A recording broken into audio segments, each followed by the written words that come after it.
Alright, welcome back. As we've been saying on our social media platforms today, we're hosting someone who has been referred to as the rock star of public speaking, Vusi Temeko. I'll give you a brief history. At 21, he ran his own successful consulting firm, then South Africa's only black-owned forensic marketing agency.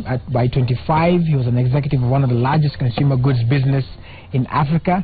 And today at 30, he's the managing director of Motivate, an advisors, a specialist consulting and services agency, and serves on the board of an international consulting firm. I mean, we can go on and on and on and on and on. And also, he's a motivational speaker and my good friend. So welcome and thank you for making time for us. Yeah, brother Naburu, how are you? It's good you got it right. You got it right. I was practicing last night. Right. Yeah. All right, so I mean, like your story here in the brief starts when you're 21, but of course there's a lot more before that. Yeah. And today's show we're also trying to basically just inspire people who are watching, who want to start off at whatever age, like you, by listening to your story. So let's start. Where did Vusi start? Where was the beginning? So I think in life we all have moments that shape what we become. My specific moment was when I was 13, my father was killed. And I had the unfortunate experience of witnessing it. I think when you go through something like that, it changes your perspective and how you see the world. So I became a very mature 13-year-old. And my mother often says to me, I never became younger after that. When I was 15, I started public speaking. When I was 17, I won the Africa Championship. When I was 19, I set the world record. When I was 22, I betted my own world record. So I was going through a sort of a period of success, specifically in public speaking. But I think my story is like, you know, it's the quintessential African story. I was raised by a single woman. There were 5 of us at home. She took us all to school. She made sure that we were all catered for, and she worked really hard to make sure that I could become the person I am today. And also, like, growing up, what are some of the things that, like, defining moments, times when maybe you thought that, okay, this is not going to work out for me, like when you started your business, and like you said, you're living out of your car, and you are your own secretary, like, hi, you want to talk to Vusi? Okay, hold on. Hi, I'm Vusi, something like that. Tell us a bit about that period. So it was very interesting. I mean, I got to a stage in my life where I realized I didn't want to work for someone else. And I'd done fairly well working for other people, but I wanted to start my own business, and I did. And one of the things about starting your own business, any entrepreneur or would-be entrepreneur, even failed ones will tell you, is you never make money as fast as you think you're going to make money. The costs pile up much faster than they should. So the Excel spreadsheet is wrong, because the Excel spreadsheet says you're going to make money, the costs are going to go down. It's actually the other way around, right? So I ended up living in my car. I had an office in Pretoria in South Africa, and I ended up living in my car for 7 months. I used to sleep in the car, go upstairs to the office, work during the day, and at 11 o'clock at night go down to the car again, which is in the dead of coldest winters in South Africa. So you sleeping downstairs in the basement, it's freezing. I remember I couldn't switch on the car in the ignition and have the car running, to have the car warm, because if I did that I would waste fuel, and I needed the fuel to go and see clients. But you learn to be innovative. So one of the major things in my country, I see a lot of it here in Kenya as well, is as people have people like hierarchy. So if you have a secretary, it's really important. You know, got to have a secretary. So I couldn't afford a secretary, so I was my own secretary. And I got really good at switching my voice to be my own secretary. So clients would call, hi, can I speak to Vusi? And there'd be one voice. And then I'd say, hold on. And I'd take my cell phone and play music. And, and they thought they were being switched to the other line. And then I'd come on the line, you know, next minute, and it would be me. But I think certainly in the early days, all entrepreneurs, you have to learn to muster resources and to do with the resources that you've got. So then, what was like the tipping point? When would you say you started like making it, if I can use that term? Yeah, I think there've been several. You know, the thing about entrepreneurship, business generally, but entrepreneurship more specifically, is it's a perpetual state of the next thing. So there've been several. The very first one, and this is for me probably one of my most important messages to entrepreneurs, is don't give up. So I was in, let me put it to you this way. there are some things in life that you get over, and there are some things in life you just have to get through. All right. The dark days of entrepreneurship is something you have to get through. You can't get over it. Right. So many people try to find ways to get over it really quickly and shorten the experience. What actually happens when you're going through that testing time in your life is the universe is testing your mettle. Right. So entrepreneurs, in entrepreneurship, you could have 100 degrees. It doesn't matter. What matters at the end of the day is your ability to go through the difficult period. So I often say an entrepreneur's PhD is his ability to go through a difficult period. Right. So for me, it was going through that difficult period. And I'll tell you a story. One day, out of nowhere, the phone rang. But 7 months later, I was dead broke, all of my money gone. I didn't even have money for the next meal. And for some strange reason, somebody phoned that day, and that was my first client. Wow. And that was the very first tipping point. And what you realize, it's just like a cold winter. You just have to take a blanket, sit in the corner, get warm, and wait for it to end. Right. That's kind of what precipitates many of the breakthroughs you'll experience as an entrepreneur. But you know, like, for example, that 7 month period, there are definitely, like you're saying, don't give up, but isn't there like an importance of trying to, like, getting ready? Like, what if after 7 months the client called you and you're not ready and prepared for that opportunity? Yeah. So how do you? Yeah, you're on the money. So okay, so even when you're having a difficult time, one of the things you have to be really good at is working as if you're not. Right. So, and this is why the mental state is so powerful. If you are not able to remove yourself from this immersive experience, which is difficult, and work as if it were not difficult, then when the opportunity comes, you won't be ready. Right. So that's why I said to you, it's a perpetual thing. So right now, for instance, I am now leading the charge to form what will be Africa's largest venture capital fund by a mile. Right. Even what we're doing now is difficult, but we're getting ready for what happens when the switch happens, right? So you have to work for the next state of your business, the next state of your life, and not where you are right now. You know, the difference between growth mindset and a fixed mindset. The fixed mindset says I am where I am, and I'm predestined to where I live now, and so there it is. A growth mindset says, actually, I can influence things the way they are. You know, last night I was speaking to a young Kenyan entrepreneur, and he was saying to me, yeah, but Vusi, it's easy for you. You're South African. You know, you have a stronger currency. And that was actually going to be one of my next questions. Right? But I don't believe that's true, because I think you choose to be here, right? So in life, if you want power, you can't claim innocence. If you want power over your life and your destiny, you can't claim innocence over things not going the way you want them to go. And this is, so there's an empowering language and an innocent language. An innocent language says, oh, I'm sorry I was late, there was traffic. An empowering language says, I'm sorry I was late, there was traffic, and I did not allocate enough time to sit in that traffic. I take responsibility. It's exactly the same for entrepreneurs, whether they operate here, in my country, in Nigeria, where we have an office, or in the rest of the world, is you have to take charge of the situation you're in. You're in this country because you made the decision to be here. You've set up a business here, understanding the elements. You're in charge. It doesn't matter what the shilling does. It doesn't matter what the exchange rate looks like. It doesn't matter what the politics are. You're in charge of your life, and you have to take responsibility for where you are. You talk about something interesting, saying finding your truth. Tell us a little bit about that and how important that is. So, I suspect, my own experience is that most people spend their lives in the pursuit of an idea of an identity that has been pre-assumed for them, right? And it's a real pity, because you try to live up to a framework someone wrote for you that says this is who you are. So it could be, oh, you know, Willis, you are a young Kikuyu man. So you must go into business because Kikuyus are good in business, and but you must be academic as well, because you know that's a family thing. So it's like I was saying this to a friend of mine. It's almost as if there is a computer software that's written, and somebody codes the software, and all of a sudden you're expected to live into the code of the software.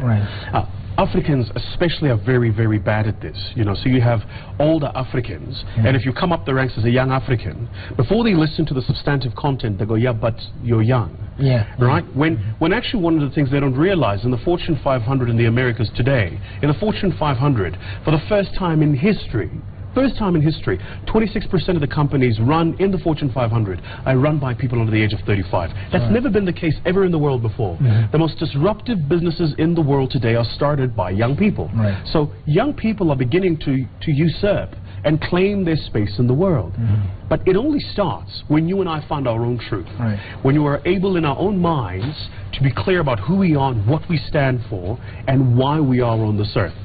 I can't be you the way you can be you. And nor can you do it the other way around. Now, I know you do a fantastic TD Jakes impersonation. I know this about you because I've seen you do it. Right? I've seen you do it. But there is a certain hardware, a software coding in your system that makes you who you are, that even if I could do the most amazing Willis Raburu impression, I could never be Willis Raburu. And it's important for people to find their own truth, to embrace it, and to bring themselves to the world. All right, let's talk about why you're in Kenya. Well, of course, you come a lot of times, or I say a rara times. But why are you here this time? So, I've been invited. You know, Old Mutual has a series of events called the Great Talks. And the idea behind the Great Talks is it is about great minds meeting to have great conversations over great subject matters, right? And I've been invited, humbly invited, to come and share some thoughts and ideas about where the continent is, about where business is, about where entrepreneurs need to go, about the mindset that we need. And you're right. I mean, I come here fairly often. I try to be under the radar when I come in here. You know, so I have an investment here. We have a business that we operate here, but I try to be under the radar and do what we need to do. And for me, it's important really to be authentic and to understand the local nuance. So, you know, last night when I was speaking to client, one of the things for me that I was saying to them is I think I bring an international perspective, but I also understand the local nuance because, you know, as I say, I'm invested here, you know, and you know how that investment came about. You were there when the investment came about, right? So I'm here for the Great Talks event. I'm really, really excited. We're expecting 2,500 people a day over the next 2 days. So it's going to be good fun. There's going to be a lot of exchange, a lot of knowledge sharing. I'm bringing a whole host of knowledge, an international perspective, and there are some amazing local Kenyan entrepreneurs that I'm really excited to meet and to work with. So what, like you said, you're here to talk about where business is going, right? Give us a little bit, where is business going? Like, I mean, you understand the market and all that's been happening. Where do you think business is going, and what do entrepreneurs need to do to, let's say, stay afloat or just make it, like, ride the wave and go to the next level? So one of the things I think that's important is understanding that there are different phases and stages of businesses. And so in my talk, I'm actually going to be speaking about it, right? So every business starts out as startup. And there are certain characteristics of a startup business. You then become a survivalist business. And so one of the things I've noticed the number of times I've been to Kenya is there are a lot of survivalist businesses. People who have a business as a side hustle to put money, you know. So there's a lot of survivalist business. And then after that you become something that we call a growth business. So you begin to show symptoms of growth, a business that can really change society, right? I'm interested in growth businesses because I think as an African, I want to see this continent do better, right? And I'm invested in the continent doing better because my whole capital exposure is in all of Africa, right? So I want the continent to really do well. I do think it's important to say, in terms of what I'll be speaking about at the conference, that as much as I'm going to be speaking and sharing knowledge, I'm also here to learn. Because I'm an open book. So I want to learn and hear what people are doing in their own spaces and different things, and seeing what perspective they will be bringing to the conversations. But let me just end it with this, that I think it's important for young entrepreneurs to understand that all change throughout history has been precipitated by knowledge. If you don't know, you can't move. Right? So the acquisition and retention of knowledge is an important pursuit for an entrepreneur. It's what gives you the ability to draft a better future, is when you know that there is a better state. You talked about something else. It's a common word, the side hustles. So Kenya is like the hotbed of side hustles. So, like, that mentality, will it always be that thing that you just do on the side, or how do you make that change from? Because most of the people, when they start their side hustle, they have the vision and say, I want my side hustle one day to be my main hustle. But still, you get like there's a place where you're stuck, or it's sort of a plateau because of, you know, balancing it out and everything. So how do you not treat your side hustles like just that side? So, you know, it's really important, Willis, for people to understand the power of commitment. Right. When you are committed, it changes how you behave. The difference between dating and marriage isn't a piece of paper. It's the level of commitment. That's all that happens. All you do is you change your gear and you say, well, I was committed to you at this level, I'm now willing to commit at a far deeper level. For people to, and specifically Kenyans, to make the transition from a side hustle to a main hustle, being the hustle, and I've argued over a good friend of mine with this, who is Kenyan, by the way, about how to do this, is I think you've got to be willing to take the jump. And I think many people are scared of the jump. So you want the 8 to 5 because it guarantees you a safety net. I'm going to make a certain amount of money and I can meet my obligations, right?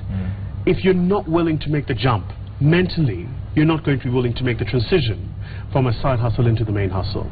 So it's really important for people to understand that you have to be committed. First. Second, know that it's going to take longer than you expect. So I have this test that I do when I finance entrepreneurs. It's my test, and I'm very famous for it, not only in my own country, but specifically where we do a lot of work now, which is in London, UK. So I say to entrepreneurs, list the top 10 things that could go wrong when you leave your job and you start your business. And give them a piece of paper and a pen, and they write the top 10 things. And people watching at home now, just try this. Write the top 10 things that could go wrong when you leave your job and you start your business. 9 of those things, I guarantee, will happen. I guarantee you. I guarantee you, you'll probably lose the house. You may lose your partner. The dog will leave you and go next door because they'll feed it. You won't be able to because you don't make any money, right? So when you realize that 9 of these top 10 things are very likely to happen, if you're still committed, now you do it, right? And the only difference, just think about it this way. When I walk out of here and I walk into the car and I go to the hotel, everything I see, everything I touch, and everything I experience was once a figment of someone's imagination. Everything. These clothes, this glass, this phone, this table, somebody once imagined it. The difference between people who did it and those who imagined it was their level of commitment. And if you and I as people want to leave a legacy on the world, the only question we need to ask ourselves is, are we committed enough to do what we need to do? Wow, all right. So the last question is, we have, I've watched you a couple of times on Dragon, and you are, not, I can't say rough, but well, harsh of sorts. But, and that is a thing that most people try to battle with in terms of, yes, this is my business and I need to make this money, but especially in our context, either you started with family and so you get soft on them, you know. How important is it to have that firm grip on issues like, you know, like you do, like we're not going to invest there because of X, Y, Z, or we're going to invest there because of X, Y, Z, and it's coming from, of course, a wealth of experience, but how important is it to just have a firm hold of grip of things and to put your foot down and just make the right decision? So, yeah, that's a great question. 2 things. Number 1, I function on principle. Okay. Here's my principle. I expect Willis to bring the best version of Willis every time I see him.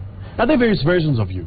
There's Willis tired, there's Willis sleepy, there's Willis lazy, there's Willis energetic. All of those are different versions of you. All I expect is that when I interact with you, you're going to bring your best version of self. So people watch the show and they go, well, Vusi's very harsh. I'm not harsh. I just expect people to bring their A game. I don't think we're going to bring this narrative of Africa rising. It's not going to happen. If we're lackadaisical and laissez-faire and we take things easy, we have to be serious about what we do. So bring the best version of yourself. So why am I harsh? I don't think I'm harsh. I think I expect people to do the very best they can with the resources they've got. If you're coming to pitch me for my money to invest in your business, I expect that you understand it's my money. It means I worked for it. Which means you better know your numbers. If I ask you, what are your sales on the 3rd month of the 4th year? What is your net operating profit less adjusted taxes on the 6th month of the 7th year? You better know. Because it's my money I'm putting into this business, and I expect you to bring your best version of yourself into the conversation. So I function on principle. The second thing is, I don't take myself seriously. You know this. That's why you and I laugh about life, right? So I don't take myself seriously, but I do take my work seriously. Right. And people often can't make the distinction. I'm happy to be, you know, colloquial and enjoy company and the rest of it, but when we are building, and my vision is to build the largest Pan-African venture capital fund the continent has ever seen, right? We are up against some big heavyweights. We're fighting some large competition, and we want to fundamentally transform the face of the continent. I don't have time to worry about the small nitty-gritties and being soft on people's feelings. Come on. We're trying to shape the future here, right? And if you're shaping the future, you need to be very hard on the present to make sure that you can get there. But that can't be the last question, because you need to do, for the viewers at home, a TD Jakes impersonation. If the viewers at home don't know this, you have the most amazing TD Jakes impersonation. You've got to do it for them. Come on, come on. All right. Well, first of all, let me check some feedback, and then we'll then I'll do the because the guys we invite you guys to ask some questions on the hashtag Power Breakfast, and I can see most of the questions are about that. People asking about how do they, you know, like somebody. I mean, you get this question a lot, and somebody say, "Vusi, I want to start a company. So how do I do it?" Most people, that's the first thing they ask. Yeah. And you've said the first top 10 things. And so let's say I've done the top 10 things and I'm still committed and I want to go ahead and do it. But I'm one person. So how do I get the so-called army or the the vision carriers of what I have? Okay, so here's a good example. You know, yesterday when I landed, I sat in the famous Nairobi traffic. Right. Famous Nairobi traffic. 2 hours from the airport to the hotel, right? And it started raining. And on the side of the road, there was this old car, and there was clearly something wrong with the car. The hazards were flashing, and there was a guy sitting inside the car. It looked like an old man. He was on the phone. I didn't feel compelled to stop and help him, because he was in the car, on the side of the road, lights flashing, on the phone. He wasn't helping himself. Why am I helping him? But if we were driving past him, and this was on an incline, and he was outside his car, and he had his jacket over his head protecting himself from the rain, and he was pushing his car uphill and battling. Every meter he pushed forward, the car rolled back too. There is something about me as a human being that would have felt compelled to ask the driver to stop, get out the car and help him. People help people who help themselves. Right. So when you're asking the question, how do I start? I'm one man. Understand that until you do, you can't expect others to follow. Right? So all leaders lead from the front, and you have to be willing to do. Let me say this very quickly. The art of starting, Willis, is to start. Don't be academic about this thing. Register the company, get a bank account, get a logo, get a website, get trading. Right? And you know, when you start trading, that's when you understand the subtle nuances of your business and you can start making changes. But until then, it's all academic theory. So the art of starting is just start. Right, there's another question here. Somebody's saying he's 25, because he's had 25 when you make some changes, but he's afraid of quitting his job to start a business. What would you tell him? Yeah, I'd say stay in your job. What are we talking about? What are we talking about here? What are we trying to build a church? Right? Look, this is why I spoke about commitment. Right. Was I scared when I started my first business? Yes. I was petrified. You know, I once had the great privilege, in fact twice, I've had the great privilege of meeting the now late, the great Nelson Mandela. Right. Both times, one of the things that stuck out to me was how scared he was. He was scared. 27 years he spent in prison. His very first son passed away, and by royal Xhosa culture, which he is, he was intended to bury his son, and the government wouldn't let him bury his son, right? He was scared. For 27 years, they could have killed him at any point in time. They were dropping people from 16-story buildings because of the regime at the time. He was scared, but he stayed committed. This is why commitment matters. And if you're scared of starting and you're not willing to overcome that fear, then I'd say to you, don't. You don't start. You have to make a personal commitment to go beyond fear to promise. But it's a personal commitment. Because this is only going to be here speaking at the conference for 2 days. After that, I'm gone. Right. You're the person who has to be in the business, running the business, making the decisions every single day. All right. So, of course, to see, I see you looking at me. Yeah. I know, I see you looking at me. You can go to www.greattalks.co.ke to book your space on your slot to go and see Vusi tomorrow at the KICC Savo Ballroom, I think it is. That's right. Savo Ballroom. That's right. Yeah. So I mean, this is just a tip of the iceberg. You go be inspired to make the next step in your life, and hey, who knows, next time it could be you sitting here, or he could be the one investing his money in your company. So like you can do anything you want to be. Thank you. I'm sure so many questions here I was seeing on the hashtag Power Breakfast and also on our SMS platform 2422. We can't ask all of them, but of course the rest you can go ahead and check him out. And also how can they get follow you, because you post very inspirational stuff. I mean, I'm on Twitter. It's my full name, @Vusi-Tembewayo. I post inspirational videos, inspirational messages, and I just love sharing that experience with people. You follow me on Instagram, follow me on Facebook. It's always just my full name. Right, just my full name. If you look for it, you'll find me on those platforms, and I'm very active. All right, so cool. So over to you, brother. Yes. Do I need standing or sitting? Anywhere you want it. Anywhere you want it. I'm here. This is your home. You invited me to your beautiful studio. I'll do it sitting, and I'll do the head shake. Right. There we go. So I'm preaching, right? So I'm preaching. Let me introduce this. Okay. Ladies and gentlemen, Bishop T.D. Jakes. Well, thank you very much, Vusi Tembewayo. I'd like to start off by saying something inspirational. That God is about to move in your situation. Slap your neighbor, say, God is about to move. Yeah. A lot of people are afraid to start businesses. They say, but Pastor, you do not know. Oh, I do know. And Jesus knows. Move to the next level. Yeah. You're a genius, my friend. There you go. I've never done that, so thanks for making me do that. Asante. Right, cool.